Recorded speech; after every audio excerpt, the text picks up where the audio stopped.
गंवार पति। एक लड़की की शादी उसके मर्जी के खिलाफ एक सीधे साधे लड़के से की जाती है जिसके घर में एक माँ के अलावा और कोई नहीं है। दहेज में लड़की को बहुत सारे उपहार और पैसे मिले होते हैं। लड़की किसी और लड़के से बेहद प्यार करती थी और लड़का भी। लड़की शादी होकर आ गई अपने ससुराल। सुहाग रात के वक्त लड़का दूध लेके आता है तो दुल्हन सवाल पूछती है अपने पति से। एक पत्नी की मर्जी के बिना पति उसको हाथ लगाए तो उसे बलात्कार कहते हैं या हक। पति, आपको इतनी लंबी और गहरे जानने की कोई ज़रूरत नहीं है, बस दूध लाया हूँ, पी लीजिएगा। हम सिर्फ आपको शुभ रात्रि कहने आए थे, कह के कमरे से निकल जाता है। लड़की मन मार कर रह जाती है क्योंकि लड़की चाहती थी कि झगड़ा हो ताकि मैं इस गंवार से पीछा छुटा सकूं। है तो दुल्हन मगर घर का कोई काम भी नहीं करती, बस दिन भर ऑनलाइन रहती और न जाने किस किस से बातें करती। मगर उधर लड़के की माँ बिना शिकायत के दिन भर चूल्हा चौका से लेकर घर का सारा काम करती और हर पल अपने ओठों पर मुस्कुराहट लेके फिरती। लड़का एक कंपनी में छोटा सा मुलाजिम है और बेहद ही मेहनती और ईमानदार। करीब महीने भर बीत गए मगर पति पत्नी अब तक साथ नहीं सोए। वैसे लड़का बहुत शांत स्वभाव वाला था, इसीलिए वो ज़्यादा बातें नहीं करता था। बस खाना खाने के वक्त अपनी पत्नी से पूछ लेता था कि खाना खाओगी अपने कमरे में या हमारे साथ। और लड़के की सोने से पहले डायरी लिखने की आदत थी जो वो हर रात को लिखता था। ऐसे लड़की के पास एक स्कूटी था, वो हर रोज़ बाहर जाती थी। पति के ऑफिस जाने के बाद और पति के वापस लौटते ही आ जाती थी। छुट्टी का दिन था, लड़का भी घर पे ही था तो लड़की ने अच्छे भले खाने को भी गंदा कह के माँ को अपशब्द बोल के खाना फेंक देती है। मगर वो शांत रहने वाला उसका पति अपने पत्नी पर हाथ उठा देता है। माँ अपने बेटे को बहुत डांटती है। इधर लड़की को बहाना चाहिए था झगड़े का जो उसे मिल गया था। वो पैर पटकते हुए स्कूटी लेकर निकल पड़ती है। लड़की जो रोज घर से बाहर जाती थी वो अपने प्यार से मिलने जाती थी। लड़की भले ही टूट कर चाहती थी उस लड़के को, मगर उसे पता था कि हर लड़की की एक हद होती है जिसे इज्जत कहते हैं, वो उसको बचाए रखी थी। इधर लड़की अपने प्यार के पास पहुंचकर कहती है, अब तो एक पल भी उस घर में नहीं रहना है मुझे। आज गंवार ने मुझ पर हाथ उठा के अच्छा नहीं किया। लड़का, अरे तुमसे तो मैं कब से कहता हूँ कि भाग चलो मेरे साथ कहीं दूर, मगर तुम हो कि आजकल पे लगी रहती हो। लड़की, शादी के दिन मैं आई तो तुम्हारे पास, तुम ही ने लौटाया था मुझे। लड़का, खाली हाथ कहाँ तक भागोगी, तुम ही बोलो। मैंने तो कहा था कि कुछ पैसे और गहने साथ ले लो, तुम तो खाली हाथ आई थी। आखिर दूसरी एक नई जगह में ज़िंदगी नए सिरे से शुरू करने के लिए पैसे तो चाहिए ना। लड़की, तुम्हारे और मेरे प्यार के बारे में जानकर मेरे घर वालों ने बैंक के पासबुक, एटीएम और मेरे गहने तक रख लिए थे, तो मैं क्या लाती अपने साथ। हम दोनों मेहनत करके कमा भी तो सकते थे। लड़का, चलकर इंसान पहले सोचता है और फिर काम करता है। खाली हाथ भागते तो ये इश्क का भूत 2 दिन में उतर जाता, समझी। और जब भी तुम्हें छूना चाहता हूँ, बहुत नखरे हैं तुम्हारे। बस कहती हो शादी के बाद। लड़की, हाँ, शादी के बाद ही अच्छा होता है ये सब, और सब तुम्हारा तो है। मैं आज भी एक कुंवारी लड़की हूँ, शादी करके भी आज तक उस गंवार के साथ सो ना सकी क्योंकि तुम्हें ही अपना पति मान चुकी हूँ। बस तुम्हारे नाम की सिंदूर लगानी बाकी है, बस वो लगा दो, सब कुछ तुम अपनी मर्जी से करना। लड़का, ठीक है, मैं तैयार हूँ, मगर इस बार कुछ पैसे ज़रूर साथ लेके आना। और ये मत सोचना हम दौलत से प्यार करते हैं, हम सिर्फ तुमसे प्यार करते हैं। बस कुछ छोटी मोटी बिजनेस के लिए पैसे चाहिए। लड़की, उस गंवार के पास कहाँ होगा पैसा। मेरे बाप से 13 लाख रुपये, ऊपर से मारुति कार ली है। बस कुछ गहने हैं, वो लेके आऊँगी आज। लड़का लड़की को होटल का पता देकर चला जाता है। लड़की घर आके फिर से लड़ाई करती है, मगर अफसोस वो अकेले चिल्लाती रहती है। उसे लड़ने वाला कोई नहीं था। रात 8 बजे लड़के का मैसेज आता है व्हाट्सएप पे कि कब आ रही हो। लड़की जवाब देती है, सब्र करो, कोई सोया नहीं, मैं 12 बजे से पहले पहुंच जाऊंगी, क्योंकि यहाँ तुम्हारे बिना मेरी सांसें घुटती है। लड़का, ओके जल्दी आना, मैं होटल के बाहर खड़ा रहूँगा, बाय। लड़की अपने पति को बोल देती है कि मुझे खाना नहीं खाना है, मैंने बाहर खाना खा लिया है, इसलिए मुझे कोई परेशान ना करे। इतना कह के दरवाज़ा बंद करके अंदर आती है।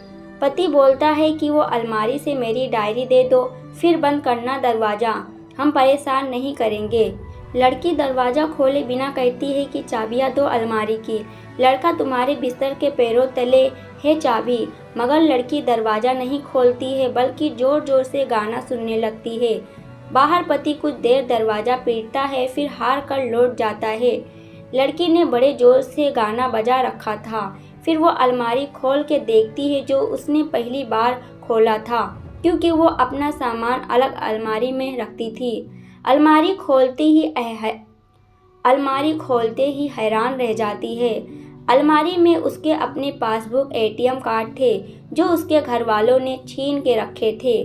खोल के चेक किया तो उसमें वो पैसे भी ऐड थे जो दहेज में लड़के को मिले थे, और बहुत सारे गहने भी जो एक पेपर के साथ थे और उसकी मिल्कियत लड़की के नाम थी। लड़की बेहद हैरान और परेशान थी।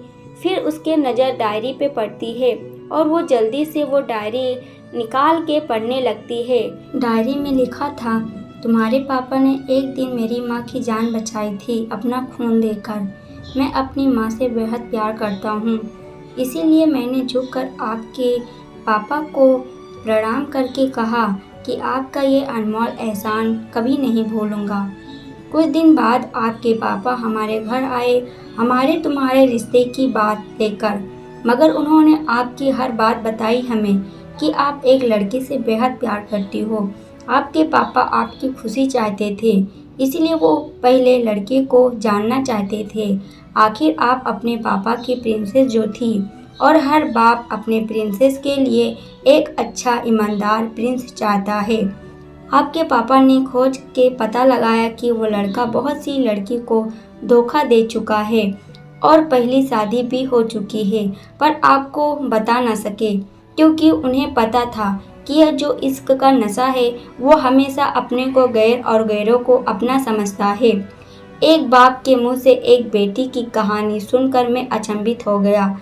हर बाप यहाँ तक शायद ही सोचे, इसलिए मुझे एक अच्छा पति होने का सम्मान यकीनन मिले ना मिले, मगर एक दामाद होने की इज्जत मैं हमेशा पा सकता हूँ।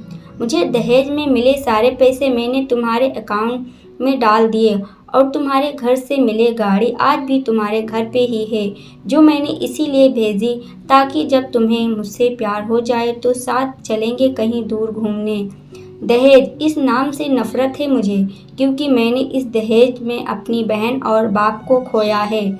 मेरे पापा के अंतिम शब्द भी यही थे कि किसी बेटी के बाप से कभी 1 रुपये न लेना, मर्द हो तो कमा के खिलाना, तुम आज़ाद हो, कहीं भी जा सकती हो। डायरी के बीच पन्नों पर तलाक की पेपर है, जहां मैंने पहले ही साइन कर दिया है। जब तुम्हें लगे कि अब इस गंवार के साथ नहीं रहना है तो साइन करके कहीं भी अपनी सारी चीज़ें लेकर जा सकती हो। लड़की हैरान थी, परेशान थी। न चाहते हुए भी गंवार के शब्दों ने दिल को छुआ था। न चाहते हुए भी गंवार के अनदेखे प्यार को महसूस करके पलकें नम हुई थी। आगे लिखा था, मैंने तुम्हें इसलिए मारा क्योंकि आपने माँ को गाली दी, और जो बेटा खुद के आगे माँ की बेइज्जती होते हुए सहन कर जाए, फिर वो बेटा कैसा। कल आपके भी बच्चे होंगे, चाहे किसी के साथ भी हो, तब महसूस होगी माँ की ममता और प्यार। आपको दुल्हन बना के हमसफ़र बना के लाया हूँ, ज़बरदस्ती करने नहीं। जब प्यार हो जाए तो भरपूर वसूल कर लूँगा आपसे। आपके हर गुस्ताखी का बदला हम शिद्दत से लेंगे हम आपसे, मगर आप मेरी हुई तो बेपनाह मोहब्बत करके, किसी और की हुई तो आपके हक में दुआएं मांग के। लड़की का फ़ोन बज रहा था जो वाइब्रेशन मोड पे था। लड़की अब दुल्हन बन चुकी थी, पलकों से आंसू गिर रहे थे।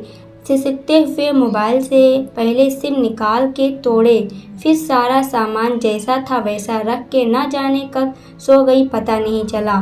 सुबह देर से जागी तब तक गंवार ऑफिस जा चुका था। पहले नहा धोकर साड़ी पहनी, लंबी सी सिंदूर डाली अपनी मांग में, फिर मंगलसूत्र, जबकि पहले एक टीकी जैसी साइड में सिंदूर लगाती थी ताकि कोई लड़का ध्यान न दे, मगर आज 10 किलोमीटर से भी दिखाई दे ऐसी लंबी और गाढ़ी सिंदूर लगाई थी। दुल्हन ने फिर किचन में जाके सासू माँ को जबरदस्ती कमरे में लेकर तैयार होने को कहती है और अपने गंवार पति के लिए थोड़े नमकीन, थोड़े हलवे और चाय बना के अपनी स्कूटी में सासू माँ को जबरदस्ती बिठाकर, जबकि कुछ पता ही नहीं है उनको कि बहू आज मुझे कहाँ ले जा रही है, बस बैठ जाती हैं। फिर रास्ते में सासू माँ को पति के ऑफिस का पता पूछकर ऑफिस पहुँच जाती है। पति हैरान रह जाता है पत्नी को इस हालत में देखकर। पति सब तो ठीक है ना माँ, मगर माँ बोलती इससे पहले पत्नी गले लग कर कहती है कि अब सब ठीक है, I love you for ever. Office के लोग सब खड़े हो जाते हैं तो दुल्हन कहती है कि मैं इनकी धर्मपत्नी हूँ, बनवास गई थी, सुबह लौटी हूँ, अब 1 महीने तक मेरे पति देव ऑफिस में दिखाई नहीं देंगे। ऑफिस के लोग सोच में पड़ जाते हैं। दुल्हन, क्योंकि हम लंबी छुट्टी पे जा रहे हैं। साथ साथ पति, पागल दुल्हन, आपकी सादगी और भोलेपन ने बनाया है। सभी लोग तालियां बजाते हैं और दुल्हन फिर से लिपट जाती है अपने गंवार से, जहां से वो दोबारा कभी भी छूटना नहीं चाहती। बड़े कड़े फैसले होते हैं कभी कभी हमारे अपनों के, मगर हम कभी समझ नहीं पाते कि हमारे अपने हमारी फिक्र खुद से ज़्यादा क्यों करते हैं। माँ बाप के फैसलों का सम्मान करें, क्योंकि ये तो ऐसे शख्स हैं जो आपको हमेशा दुनियादारी से ज़्यादा प्यार करते हैं। दोस्तों, उम्मीद करती हूँ आपको ये वीडियो पसंद आई होगी। आप लोग अपनी राय ज़रूर बताइएगा। आप लोगों के कमेंट का इंतज़ार रहेगा। प्लीज़ वीडियो को लाइक, शेयर और अगर आप अभी तक हमारे चैनल को सब्सक्राइब नहीं किए हो तो जल्दी से प्लीज़ सब्सक्राइब कर दो। पूरी वीडियो देखने के लिए आपका बहुत बहुत धन्यवाद।